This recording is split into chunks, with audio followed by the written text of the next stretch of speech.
There's a train a-coming. You don't need no baggage, you just get on board. All you need is faith to it be so's a humming. You don't need no ticket, you just thank the Lord, yeah, yeah.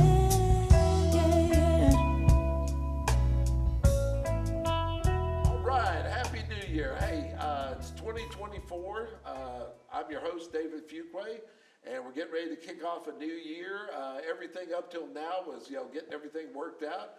And we got a great guy the first day. We got Manny over here that's going to be with us. So we're looking forward to branching out a little bit. Still going to stick with the New South Christians because that's what we're all about. Talking about Gen Z is going to be our primary focus. But we're getting ready to enter a year of insanity. Yeah. Don't you agree? I think it's going to be a little crazy. Yeah, there's no way to beat around the bush.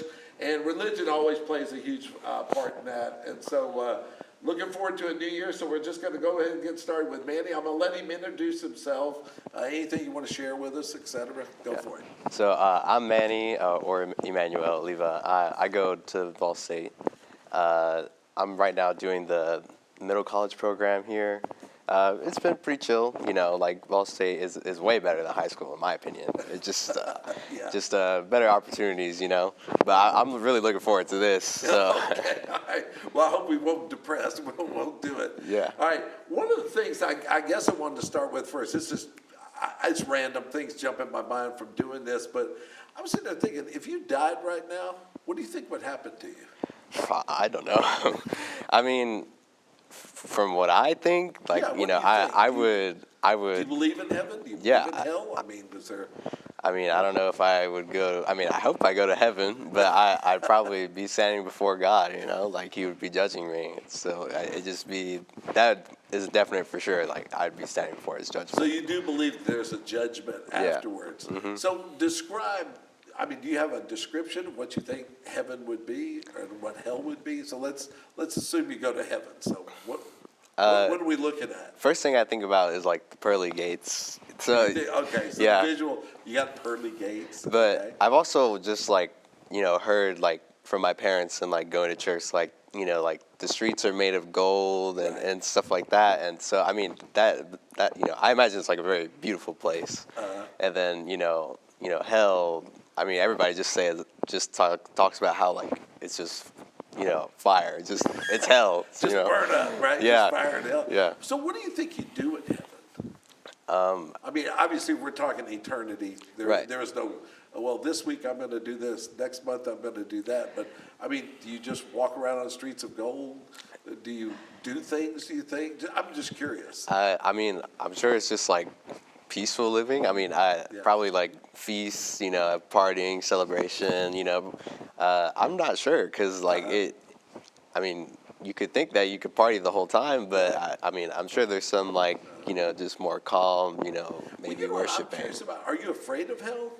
Yeah. Because I know there's a lot of churches that I've attended never mention it. It doesn't exist. I shouldn't say that. It doesn't exist. They don't bring it up. I guess it's a bummer or a downer, as my generation used to say.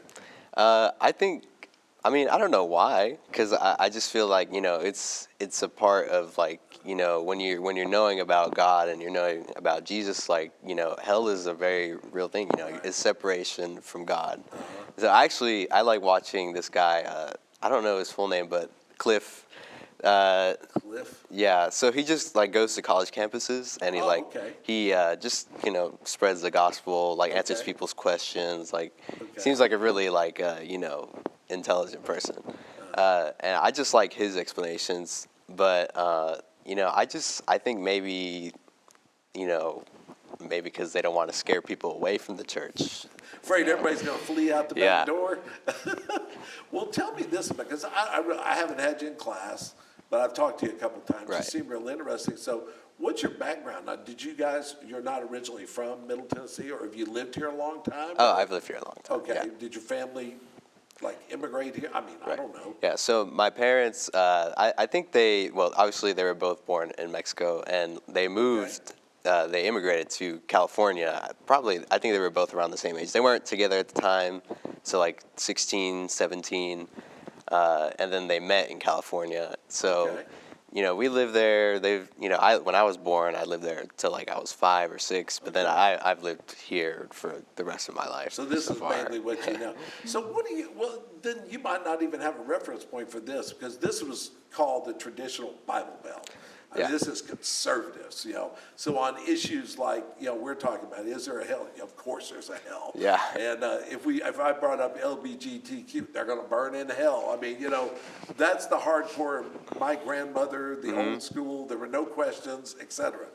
Part of what gave birth to this show, New South Christians, is the idea that not only are many of you maybe just a generation removed, but you come from all these different places, and Generation Z, which is your group, is not the traditional conservative, burn in Right. hell Bible Belt people. Yeah. And so the reason I think it's not just because I've taught Generation Z for so long. I think in my own spiritual journey, I just started one day looking at you guys going, these aren't the same people.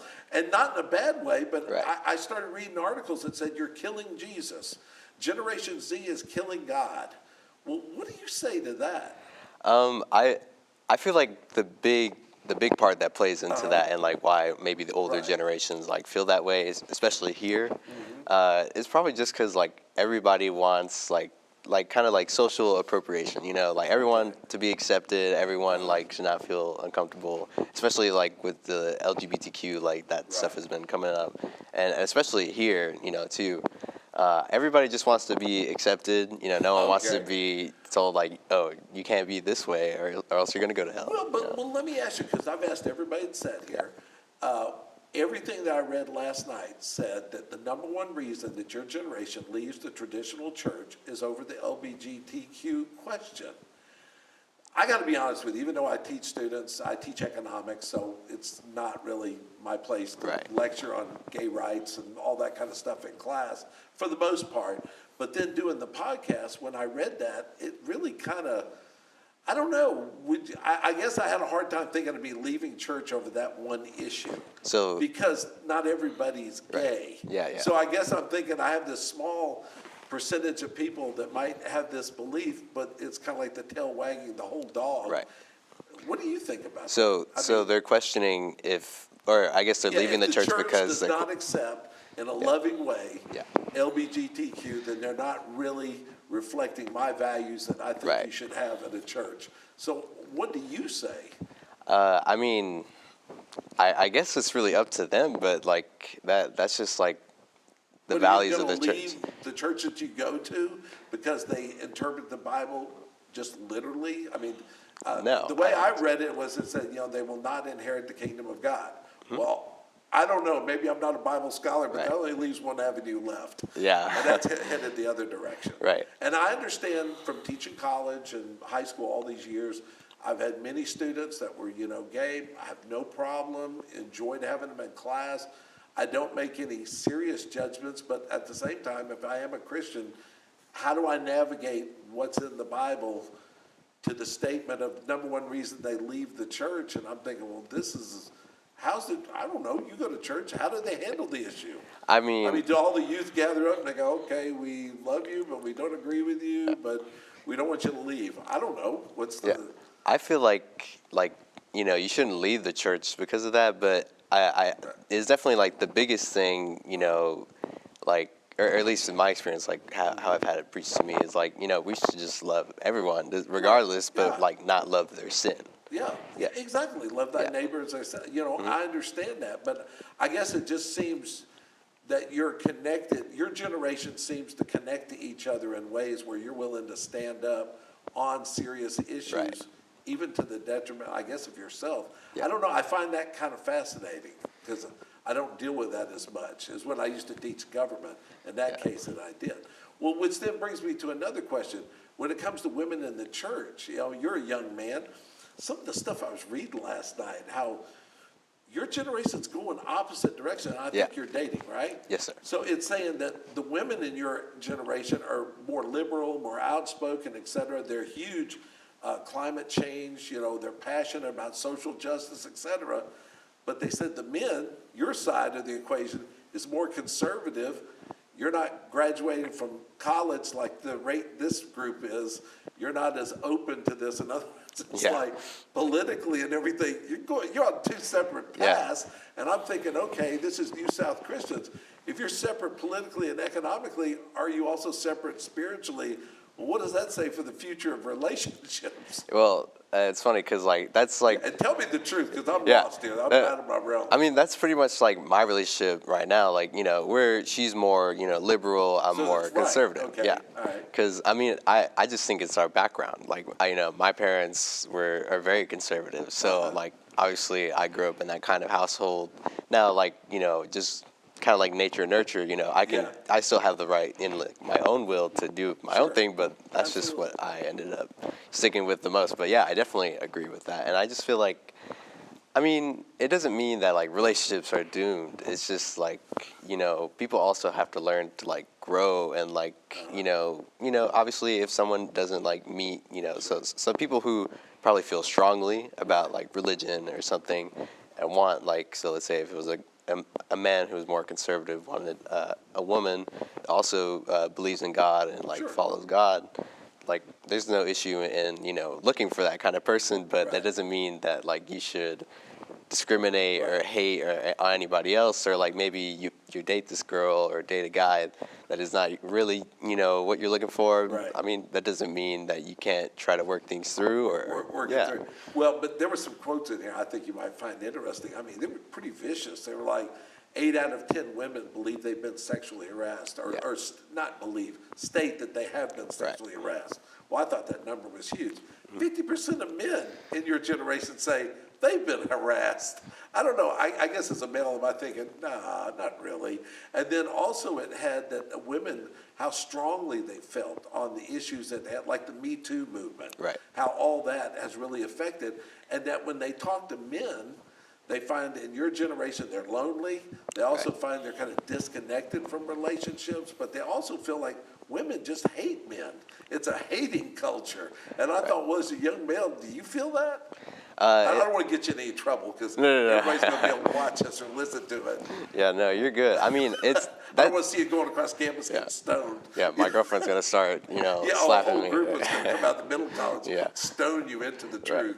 No, I mean, I definitely agree. It's like, obviously it's not all women that hate all men, or, it's like, it's just the extremists, right? So, but it's definitely a movement, kind of like be like your own boss woman kind of thing, And I've seen, I like that. I've seen like on social media where like some women have like come out and like talked about how that idea of like this new feminism has like ruined their life in a way, because they're like 40 or whatnot, and they're not like married, they want kids now, but like they did all this stuff, and it's just like been like very difficult for them. But for, I guess when it comes to like being like sexually harassed, I don't know, me as a man, like I've never felt that way. And you don't feel like you've shared in that at all.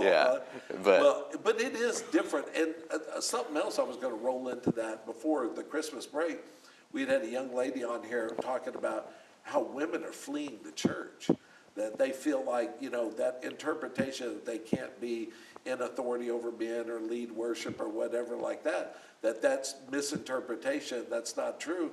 And the women have always been the rock of the church, and they're leaving in large numbers. Then you got this young end on your end that feels, very empowered, et cetera. Are they going to be satisfied to submit graciously, I always like to say? I don't think so. No, I don't think so either. But I mean, I guess I don't want to say that it was like maybe not interpreting correctly, but I feel like it maybe just comes with like the times. Obviously, it doesn't have to be like before where like, men are just like the money makers. They're doing everything, and the women are just like household wives. Well, if we're going to talk about the times, then, let me ask you this, because there's certain things I have to ask you based on my experience so far. But it's like church in general. The largest group of your generation are called nuns, N-O-N-E-S. They don't even believe in God. There could be a spiritual being. It could take many forms or whatever. I might go to the woods to pray to my spiritual being. You and I were talking about manifestation before we came in here. which I got to be honest, really blows me away, that there are 48 billion hits on TikTok Right. under the term manifestation. Now, I mean, I don't know. When I hear that, 40% nuns, largest group, manifestation, 48 billion hits on TikTok, man, what is going on? I mean, I really don't know what to say. I mean, it's hard to put into Right. words, I guess. So I mean, I don't really know how to explain it. I just, like I said when we were talking about it, like I feel like it's a self-fulfilling prophecy. They're seeing these things online, like about manifestation, like through the horoscopes or astrology, Right. or like I guess like some people believe that certain kinds of like rocks or something like that, like gives off a certain like kind of crystals. energy. Yeah, out like in crystals. California, Yeah. So, like I said, I think it's just a self-fulfilling prophecy. Like, I mean, it may work, but at the same time, it could be a bad thing because, like for example, with the horoscopes or astrology, like the zodiac signs, there may be some negative things about that zodiac sign that is not necessarily you, but I mean, because you believe in it so deeply, like it becomes. Well, Like that's who you are. another thing that I read last night, that like 83% of your generation has derived some intense meaning out of astrology. Yeah. And I was just like, I don't know. I mean, it's just all these currents going through the church at the same time. Well, you go to church. Who is the youth group of Generation Z? I haven't been to a youth group Right. in your age group. So what is it like? I mean, do we not? I mean, everything we've talked about, do I have Right. to talk about LGBTQ? I guess I do, if it's the number one reason your generation's leaving. And then also, we got manifestation. We got 40% that identify as nuns. Right. I mean, what is the youth group? So, I mean, I haven't been to many youth Okay. groups. So, like, usually when I go to church, I just go with my parents, Okay. just the main, service. But the one that I have been to, I mean, we did a little bit of, worshiping, maybe like, the regular stuff you do in like regular service. Sure. But it was more like competition. Like, I'm lost. What do you mean, So competition? they did like, well, the one that I remember the most is like they had a bench, and it was like, if you think you can bench this, like come up here and do it, and you earn a prize. So maybe I was missing something, but Yeah. it just seemed more of like more like a hangout than like So I'm hanging out and entertaining you for a while people in here, talking about Right. God or whatever. But like when I was younger, like because I used to go to a different church when I was younger. It was more like learning like about the Bible, what it said in the Bible, obviously in a way that makes sense for like children. But even then, like it was still like very not really like focused on God, I guess. Like it's more of just like, okay, we're taking them away from like the service in a way. Jeez. Well, then maybe this would be a fair thing to ask you then. How do you view church? Are they doing a good job? And do you think you're having the right experience? The reason why I ask that is because a lot of the research that I've done up till now says your generation is very vocal about the fact, I don't want to just sit in a room and hear about God. Right. I want to have an experience with God. I want to be truly transformed. And that experience is not going to take place with an entertainment package, 3 rock and roll songs, Yeah. this many minutes of this many of this, give a service, everybody claps, hallelujah, goes out to the coffee bar, goes to eat lunch, and goes home, and that's it. Right. I mean, do you believe, and we're not using names, but do you believe your church is giving you the opportunity to really experience who God is? I don't go. That youth group you just described, I don't think I'm going to find him there. Right. I mean, I think the church itself is good. I don't go like very, very consistently or often, but the times that I have gone, I enjoy it. I actually, had what I believe was an experience with God there. Okay, good. So I mean, it's kind of like what I was talking about before. Just you may not agree with the sin of like people, but you still love everyone. And I think that's like the good teaching. And I've had like negative experiences with church. I know my parents definitely have. Really? But I feel like the church that I go to now is good, and I just like about churches in general, like Okay. you shouldn't really because there's a lot of different kinds of Oh, churches. absolutely. I just feel like it just has to be you put the gospel out there and everything, but you don't want to like preach hate. You don't want to like discriminate people from Oh yeah, from absolutely. it. And I feel like a lot of churches like definitely get that wrong, and like some do like amazing. I just think when we hear a lot of bad things about like just like the Christianity and whatnot, it's because of people who have had like bad experiences. Well, let me tell you, we've had several people on here, and some of the statistics are really sad. Like 18% of your generation doesn't trust the pastor. Like, Yeah. just flat out doesn't trust them. And a huge percentage of them are, I hate to jump into suicide right now, but depressed, anxiety. 50% of young teens, according in your group, say life is hopeless. Yeah. So, do you mind if I ask, how old are you? I'm 18. So you're 18 and life is hopeless. I hear that, I get, ooh, if that's true, but in every person that's come up here, they've talked about suicide, depression, anxiety. Do you see that? I mean, you seem like a pretty positive, I mean, the few times I've been around you. Yeah, it's definitely a big thing in this generation, and I think that's. So what's the deal? What's, something go wrong? We've done something wrong? I mean, I feel like a big part of it. I mean, I don't know a lot about like politics or like the economy and whatnot, but like a big part of it that I see is like definitely like the internet, social media, like that. It is such like it can be good, but like it's such a you think toxic it's just environment. a tool for divisive? Yeah, like I mean, everybody, millions of people on it all the time, and it's like an addiction for some. Sure. It could be a toxic environment. Well, I watched The Social Dilemma, and I got to tell Yeah. you, it's hard to walk away from that documentary going, this is a good thing. Yeah. I don't think so. Right. So I think it's a lot of it is that, and just like my experience and like, friends and like family, it causes like, issues with like self-image and like self-esteem. And like, especially now where we live, kind of like in our society is really focused on like fashion, fitness, just your appearance and your status on things. It's just like if you're not that 1%, or if you're not like a part of this group, you're just like you suck basically. So, and is your generation really that mean using social media? I've had people on here, like I asked a young man the LGBTQ question, and he sat there and paused, and I went, is he going to answer? And then he told me, he said, well, you got to be real careful how you answer that question. Yeah. Because if I don't answer it correctly, I'm going to, get just attacked on social media, Yeah. and I'm going to get canceled. Well, I Right. canceled? What's like the mafia shoot you in the back of the head? And he goes, yeah, it might as well be the equivalent of it. Is it that savage? Definitely, yeah. Especially like obviously everybody talks about Twitter, like Okay. or X, but like definitely like on some platforms, if you don't talk about it in a way that people like, not that you. So I can't have, I used to teach government. Yeah. That to me smacks of the worst form of Right. kind of judgment. Like free speech is, like John Milton called it the marketplace of ideas. Our goal is to argue our way to the truth.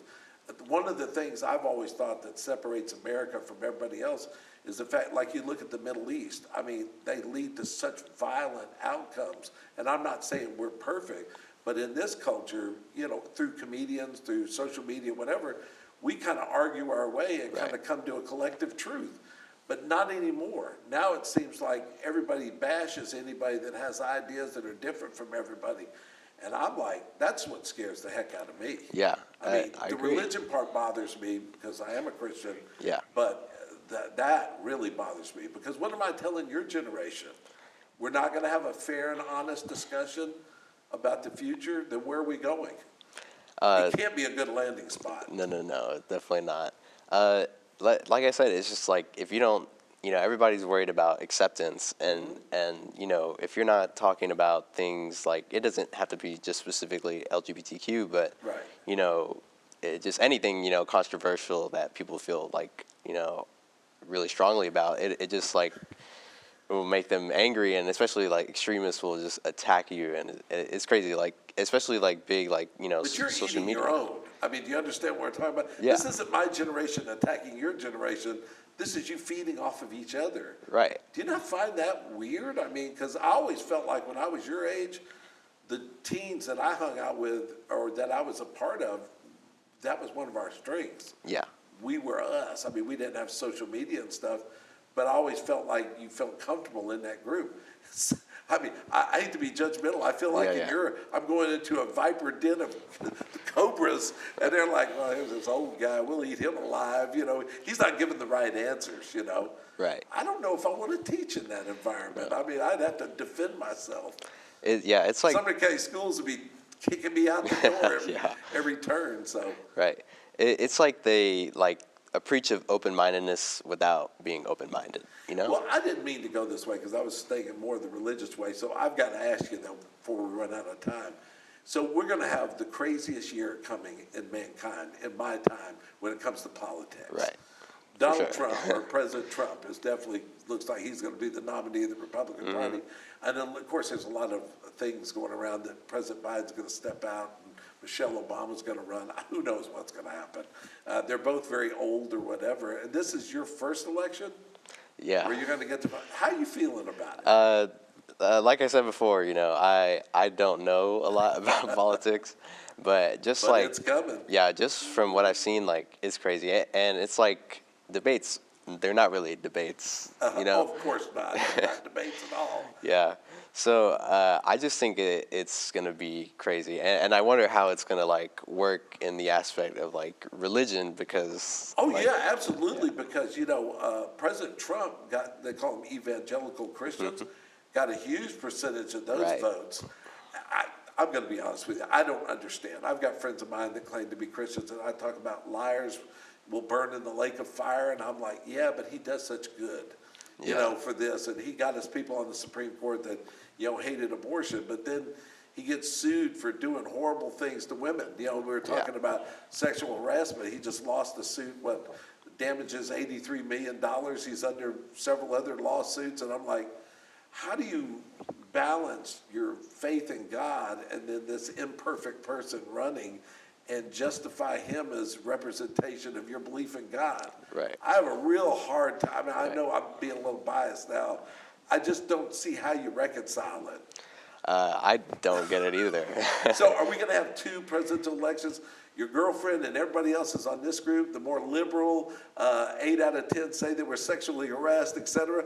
And then you're over here with all these conservatives. I'm not saying you're voting for Trump, but philosophically, you're over here going this way. You're not graduating from college. You're getting left behind. You're getting stuck economically at the house with your mom and dad. So we got two Americas going two different directions out of your generation. Yeah. So you're killing God on one end, and on the other side, you're turning us into a liberal country if we follow the women. Yeah. Are we headed down the right path? Is this? Am I feeling good about this, or what? I definitely don't feel like this year will be a good year. I mean, like. And you're telling me we got suicide, anxiety, depression. So wow, okay, make me feel good about the future.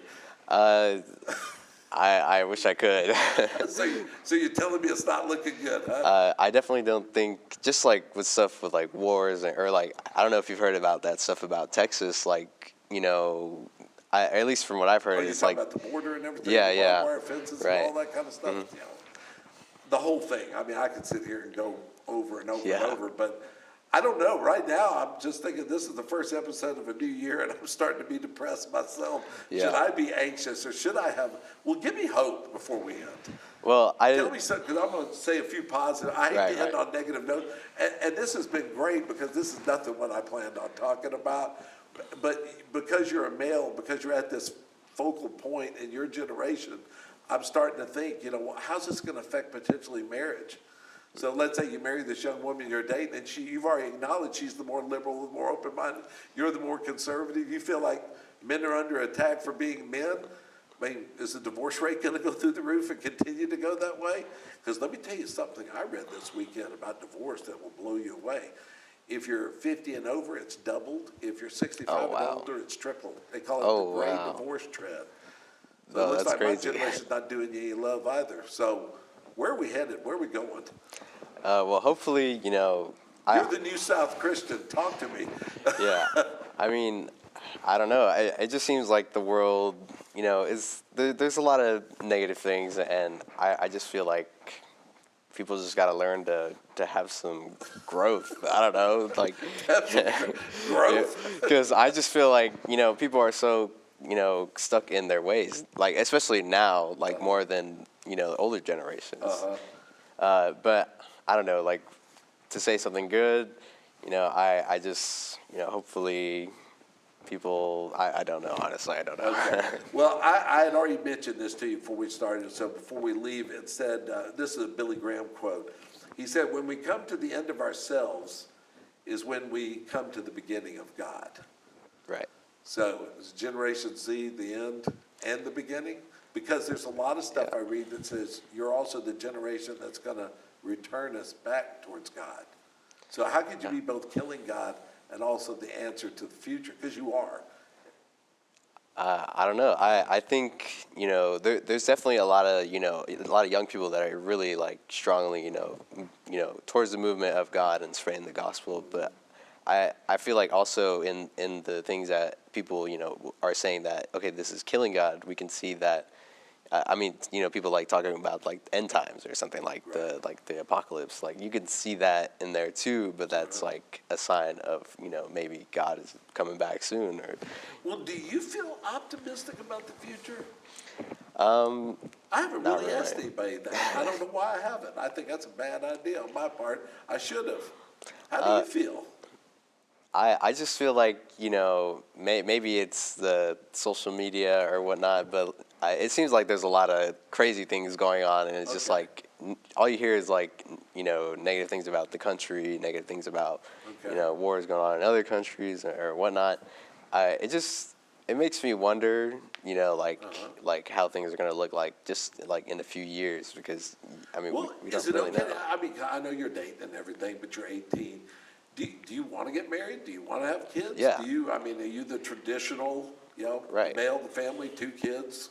Yeah, for Yeah? sure. I Do mean, you feel like your future is good? You're in the middle college. You're graduated without debt. 2 years early? I mean, for the average person, that's awesome. I I feel met your girlfriend. She seems super Yeah. nice. I mean, no, she's great. Yeah. You said you like the church you're going. I mean, you seem like you care a lot about your parents. You don't have that kind of negative role. But then you sound like you're also surrounded by all these winds of negativity. So when you hear about, suicide and depression and anxiety, how would you fix your generation? Or how would you, I don't know, design a church for me that's the Manny church that's going to take us back? Or I don't know. You're obviously the answer. I'm not. So Right.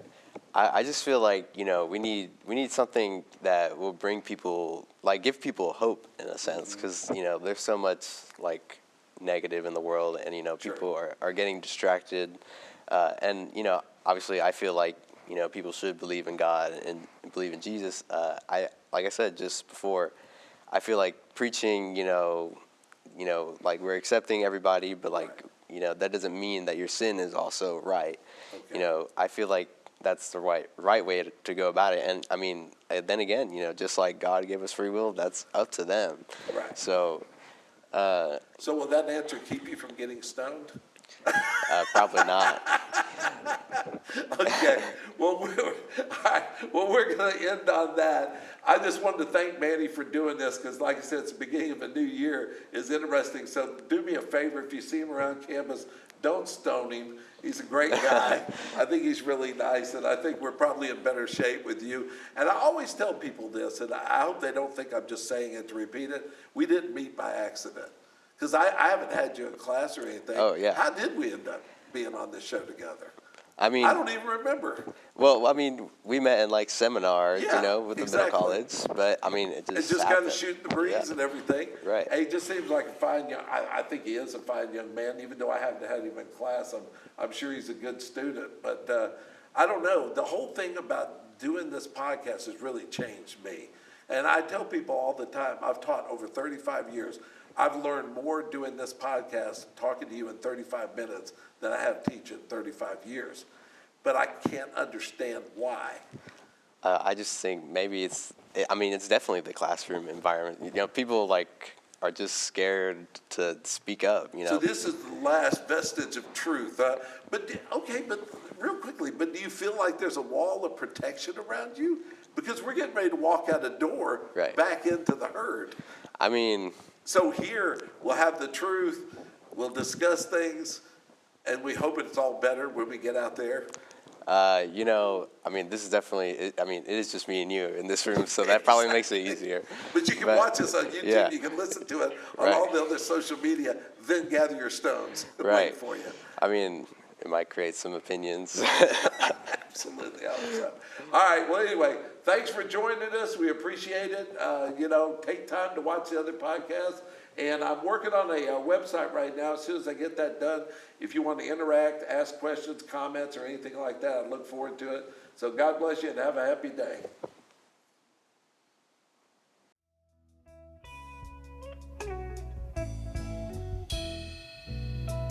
People get ready, there's a train a-coming. You don't need no baggage, you just get on board. All you need is faith to it be so humming. You don't need no ticket.